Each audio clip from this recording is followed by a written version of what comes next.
A Cidade e as Serras, de Eça de Queiroz. Lido por Sofia Pedro. Capítulo 13. Ai de mim! A festa do meu aniversário não se passou com brilho nem com alegria. Quando o meu príncipe entrou na sala com uma elegância onde eu senti as malas de Paris abertas na véspera, uma rosa branca no jaquetão preto, colete branco lavrado e trespassado, copiosa gravata de seda branca, tufando e presa por uma pérola negra, já todos os convidados estavam na sala. O Dom Teotónio, o Ricardo Veloso, o Doutor Alípio, o Gordo Melo Rebelo de Sandofim, os dois manos albergarias da Quinta da Loja, todos de pé num pelotão cerrado. Em torno do sofá onde a tia Vicência se instalara, um magotezinho de cadeiras reunira as senhoras.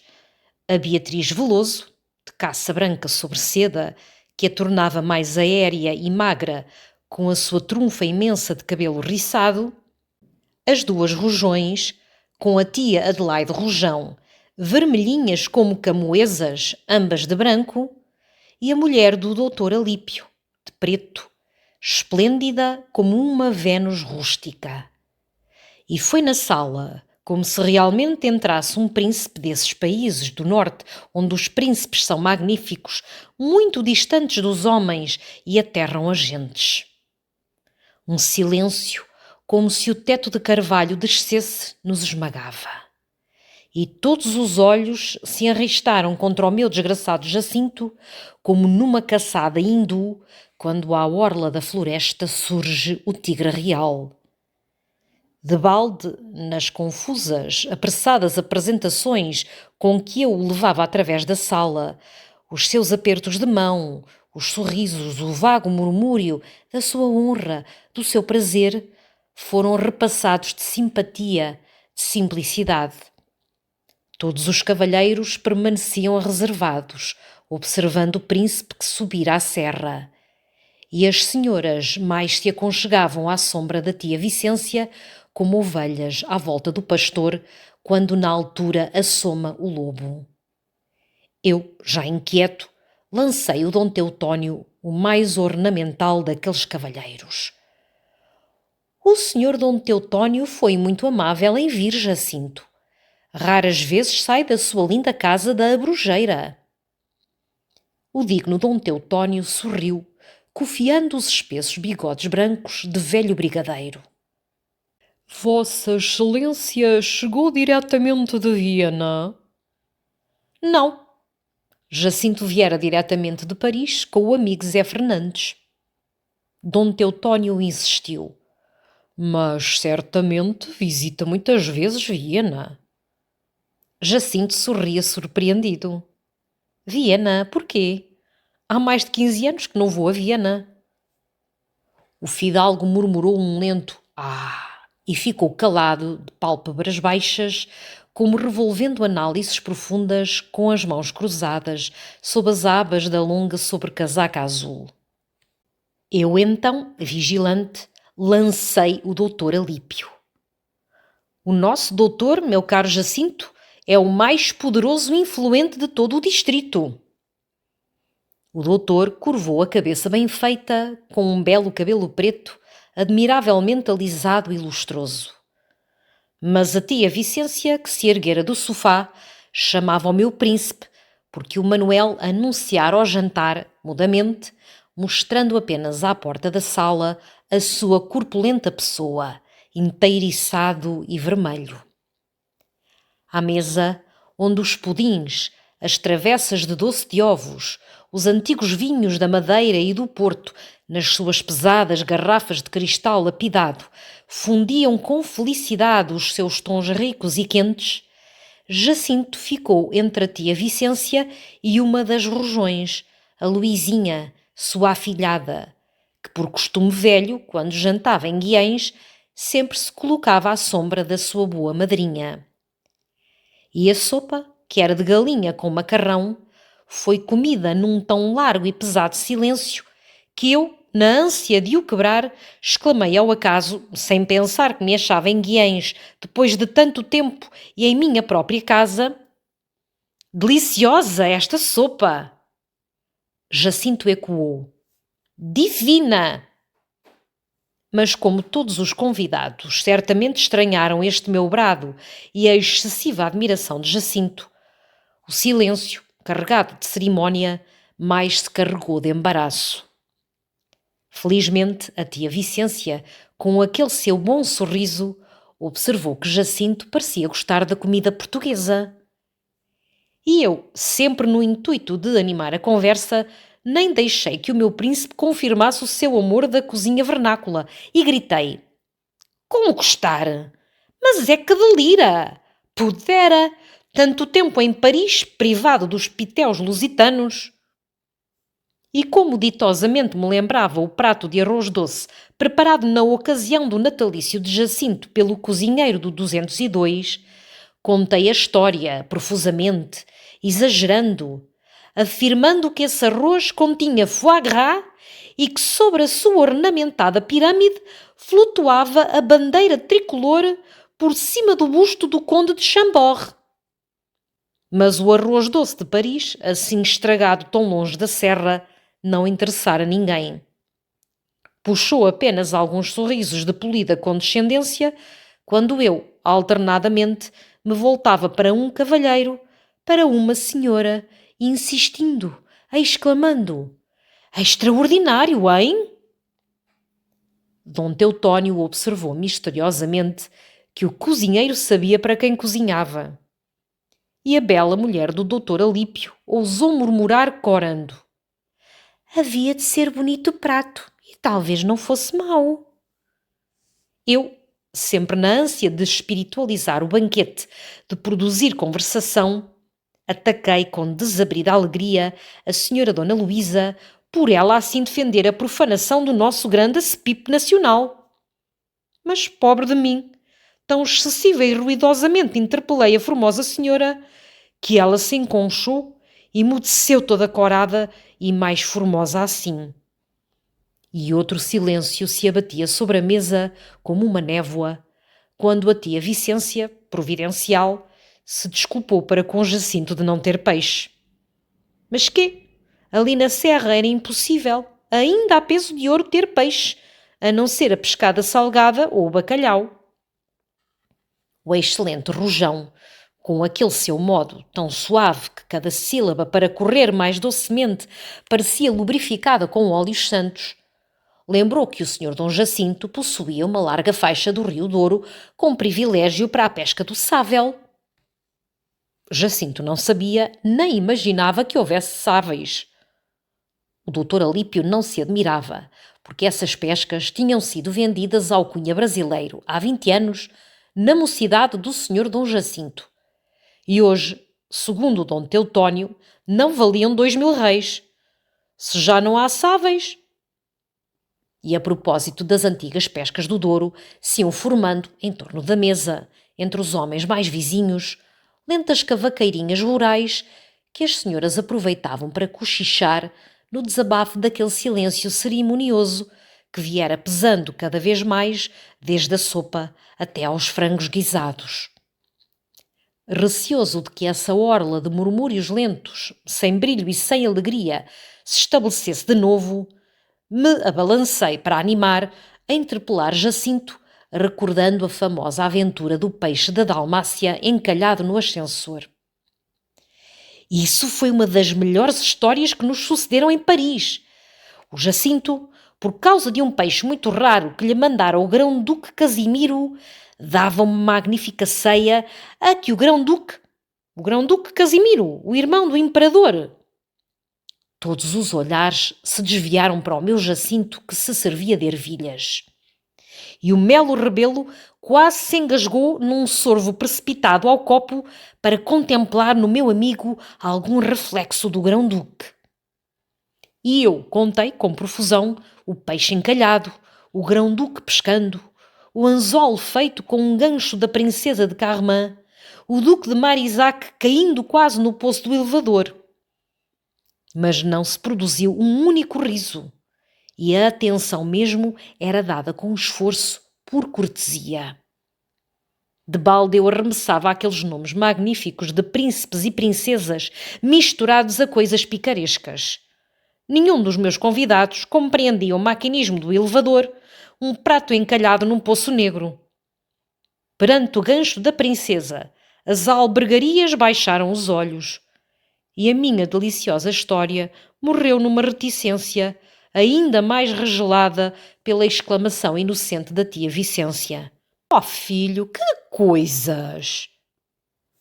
Mas como Jacinto se enfronhara de repente numa larga conversa com a Luizinha Rojão, que ria toda luminosa e palradora, todos, como libertados do peso cerimonioso da sua presença augusta, se lançaram nas conversinhas discretas a que o champanhe, agora, depois do assado, dava mais viveza.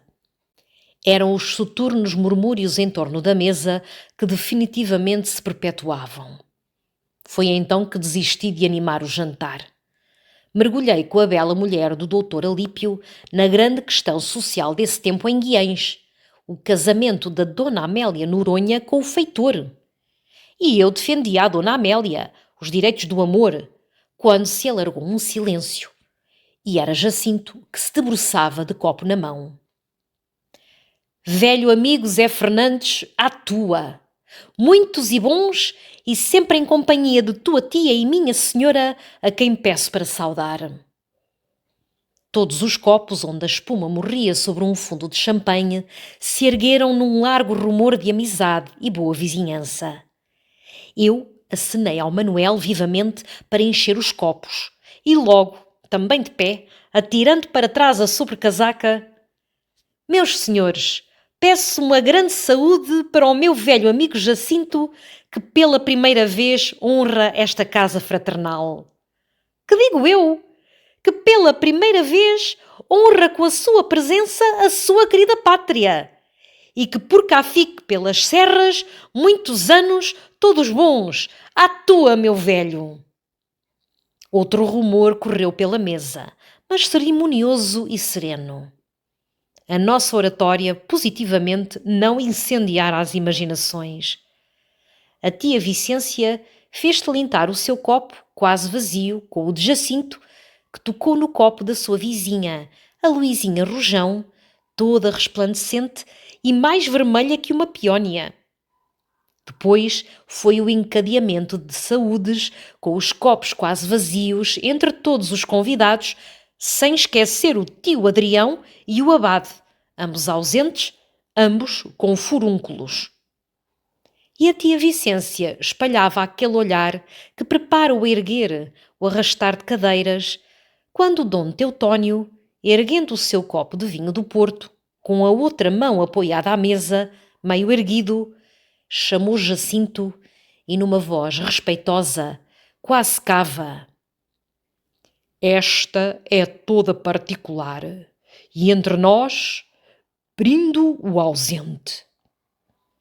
Esvaziou o copo como em religião, pontificando. Jacinto bebeu assombrado, sem compreender. As cadeiras arrastavam. Eu dei o braço à tia albergaria. E só compreendi na sala quando o doutor Alípio, com a sua chávena de café e o charuto fumegante, me disse, num daqueles seus olhares finos que lhe valiam a alcunha de doutor agudo: espero que ao menos cá por Guiães não se erga de novo a forca. E o mesmo fino olhar me indicava o Dom Teutónio, que arrastara Jacinto para entre as cortinas de uma janela e discorria com um ar de fé e de mistério. Era o miguelismo, por Deus.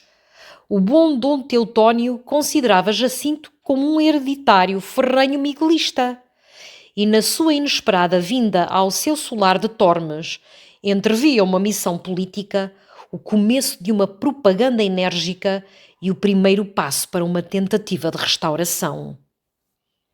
E na reserva daqueles cavalheiros, ante o meu príncipe, eu senti então a suspeita liberal, o receio de uma influência rica, nova, nas eleições próximas e a nascente irritação contra as velhas ideias representadas naquele moço tão rico, de civilização tão superior.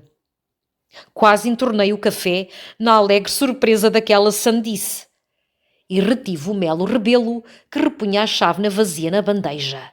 Fitei com um pouco de riso o doutor Agudo. Então, francamente, os amigos imaginam que o Jacinto veio para Tormes trabalhar no miguelismo. Muito sério, Melo Rebelo chegou o seu grosso bigode à minha orelha. Até corre como certo que o príncipe Dom Miguel está com ele em Tormes. E como eu os considerava esgazeado, o doutor Alípio, tão agudo, confirmou. É o que corre, disfarçado em criado. Em criado? Oh, santo Deus! Era o Batista. Justamente Ricardo Veloso veio, puxando do seu cigarrinho para acender no meu charuto. E o bom Rebelo logo invocou o seu testemunho. Pois não corria que o filho de Dom Miguel estava em Tormes escondido. Disfarçado em lacaio, confirmou logo o digno Rebelo. Acendeu o cigarro, soprou o fumo e, erguendo muito as sobrancelhas meditativas, se assim é, lá me parece desplante, que eu não desgostava de o ver. Dizem que é bonito moço, bem apessoado. Mas, enfim, meu tio João Vaz Rebelo foi partido às postas, a machado, nas prisões de Almeida. E se recomeçam essas questões, mau. Ora, o seu amigo...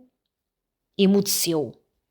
Jacinto, que se libertara do velho Dom Teotónio e ainda conservava um resto de riso, de assombro divertido, vinha para mim desabafar. Extraordinário! Vejo que aqui na Serra ainda se conservam sem uma ruga as velhas e boas ideias. Imediatamente, sem se conter, Melo Rebelo acudiu. É conforme o que Vossa Excelência chama boas ideias. E eu agora, furioso com aquela disparatada invenção que cercava de hostilidade o meu pobre Jacinto, estragava aquela amável noite de anos, intervim vivamente. Tu jogas o voltarete, Jacinto? Não jogas? Então vamos arranjar 2 mesas. O Dom Teotónio há de querer cartas. E arrastei Jacinto para as senhoras que de novo se aninhavam à sombra da tia Vicência, estabelecida no seu canto do sofá. Todas se calavam. Pareciam encolherem-se ante a aparição do meu príncipe como pombas avistando o abutre. E deixei o temido homem afirmando à mulher do doutor Alípio, um pouco desgarrada do bando das aves tímidas, que lhe dera grande prazer aquela ocasião de conhecer as suas vizinhas de Tormes. Ela abrira nervosamente o leque, sorria, e nunca de certo Jacinto admirara na cidade uma boca mais vermelha, dentinhos mais rutilantes.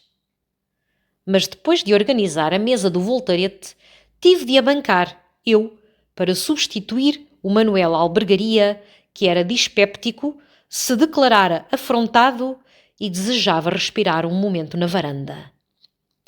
Todos aqueles cavalheiros, de resto, se queixavam de calor. Mandei abrir as janelas que davam sobre as mimosas do pátio. O Veloso, ao baralhar, parava, bufando, como oprimido. Está abafado, ainda temos trovoada. E o doutor Alípio, inquieto, porque tinha 1 hora de estrada até casa e uma das éguas da caleche era escabriada, correu às janelas espreitar o céu que enegrecera, morno e pesado. Com efeito, vai cair água. As hastes das mimosas ramalhavam, arrepiadas, e o ar que agitava as cortinas era intermitente, estonteado. De certo, na sala, entre as senhoras, surgira a mesma inquietação, porque a tia Albergaria apareceu, avisando Mano Jorge. Era prudente pensar em partir, a noite ameaçava. E o doutor Alípio, puxando o relógio, propôs que, levantada aquela remissa, se preparasse a marcha. Justamente o Albergaria recolhia da varanda desafrontado, aliviado com um cálice de genebra. e retomou as suas cartas, anunciando também que vinha aí uma trovoada valente.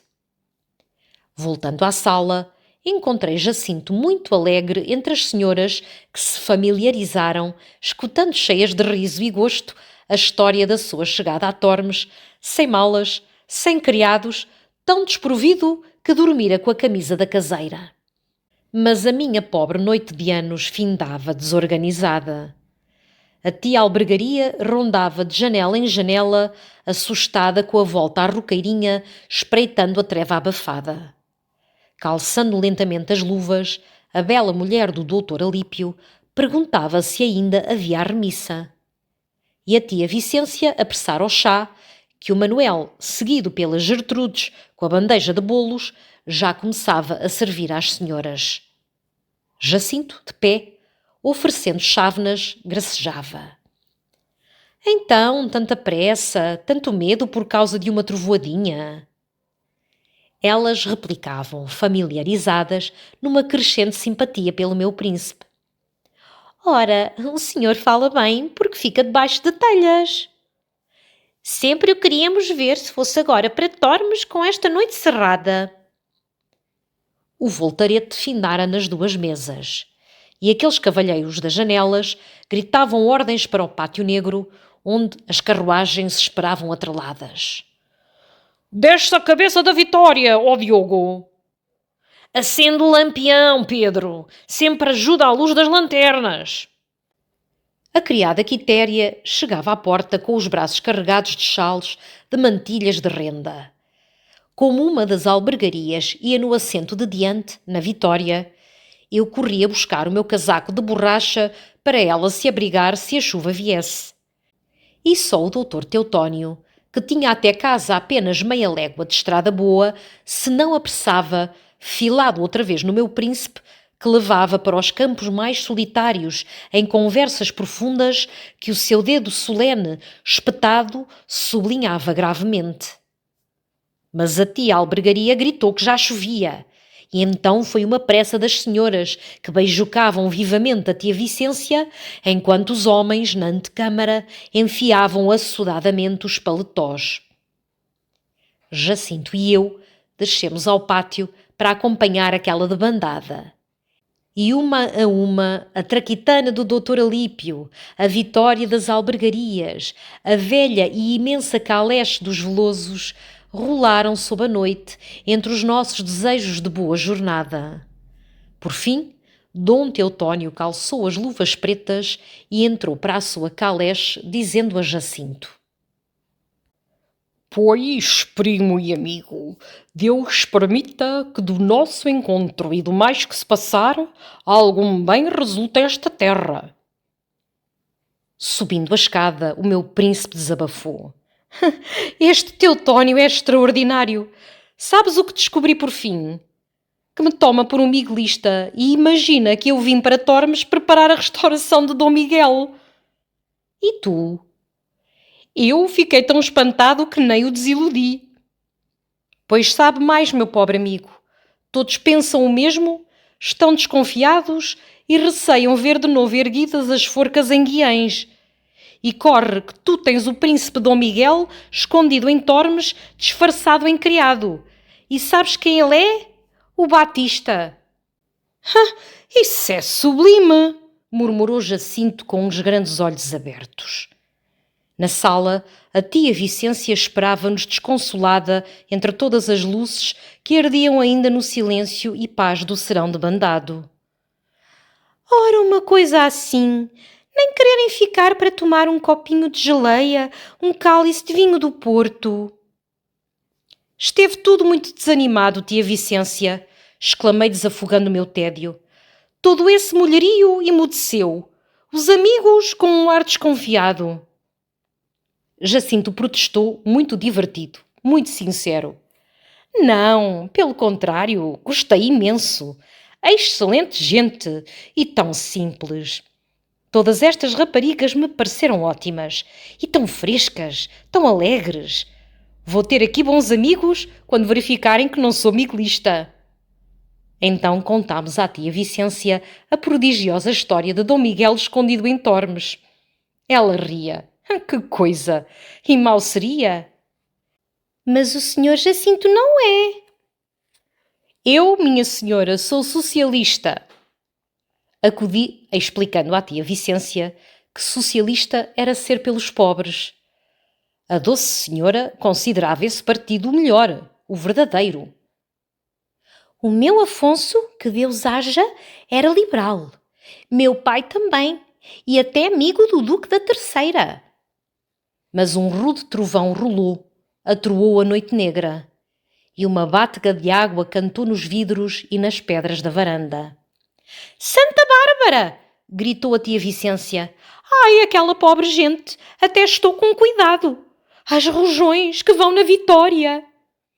E correu para o quarto, na sua pressa de acender as 2 velas costumadas no oratório, ainda antes de ir guardar as pratas e rezar o terço com as Gertrudes.